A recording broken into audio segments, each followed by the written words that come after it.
কদম ধরলাম, আগে পীরকে চিনা লাগবে, পীর না চিনলে মুরিদ হওয়া যায় না। কথা বলেন ঠিক কিনা? কেমন পীর? যে পীরের কদমে যাওয়ার সঙ্গে সঙ্গে ইলমে শরিয়াত কাকে বলে রে বাবা, ইলমে মারিফাত কাকে বলে, ইলমে হাকিকত কাকে বলে, এই প্রশিক্ষণগুলো আমার বাবা হাতে কলমে আমাদেরকে ট্রেনিং দিয়েছেন। কথা বলেন ঠিক কিনা? আল্লাহ পাক বললেন, বান্দা তোর জীবন সেরা সারাত, এই সারাতের চাইতে নিকটে এই আয়াতের তাফসীর বর্তমান বাংলার জমিনে হয় খুব কম বাবা। আল্লাহ পাক কোরআনুল কারীমে বলেন, বিসমিল্লাহির রাহমানির রাহিম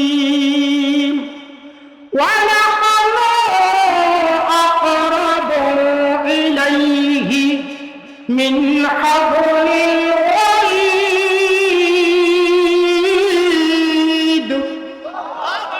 কার কথা? জোরে বলেন, কার কথা? আয়াতে কালিমার মধ্যে আল্লাহ ঘোষণা করে বললেন, বান্দা সকল বান্দারে আমার নিদর্শন তো তোমাদের মধ্যে আমি কত নিকটে। আল্লাহ বললেন, আমি তোদের কত নিকটে? বান্দা তোর জীবন সেরা সাহারা, সব চাইতে নিকটবর্তী রক সাহারা। এই সাহারাদের চাইতে আমি আল্লাহ আমার বান্দার নিকটে আছি। একবার জোরে বলে রবি আল্লাহু আকবার।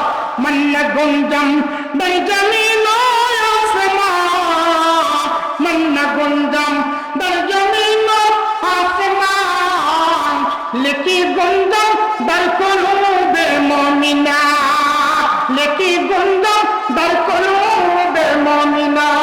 সত্য আসমান জমিনের মধ্যে আমি আল্লাহর কোনো বসার গুঞ্জাস দিতে পারে না। একমাত্র আরশে মহল্লায় দ্বিতীয় আমার মুমিনের কালবের মধ্যে বসার গুঞ্জাসের কোনো অভাব আরে বরাবর হয়, বসার গুঞ্জাসের অভাব হয়। সেই কালবে আমার পীর কেবলা জান সবক দিয়েছেন। বিশ্ব এই অন্য হয় না, মাইন্ড করবেন না, এটা সেই তরিকা না। কালিমা সবক দিয়েছেন যে কালিমার মধ্যে আল্লাহর গুঞ্জাস। আল্লাহ কোরআনের আয়াত খাতাটা বললেন না, মা খালাকতুল জিন্না ওয়াল ইনসা ইল্লা লিয়াবুদুন, আমি মানুষ এবং জিন এই দুইটা জাতিকে আমার একমাত্র ইবাদতের জন্য সৃষ্টি করেছি, ইবাদতের জন্য সৃষ্টি করেছি। এই আয়াত যদি মানতে হয় বিশ্ব জাতের মন্দির গেলে বোঝা যায়।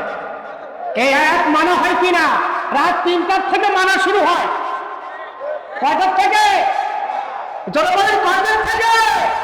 আর সর্বনিম্ন রাত 12টা পর্যন্ত চলে, ঠিক কিনা? আর এর মধ্যে কি আছে? সদা সর্বদাই জিকির। এই আয়াতের ব্যাখ্যা, এই আয়াতের তাফসীর অনেক বড়।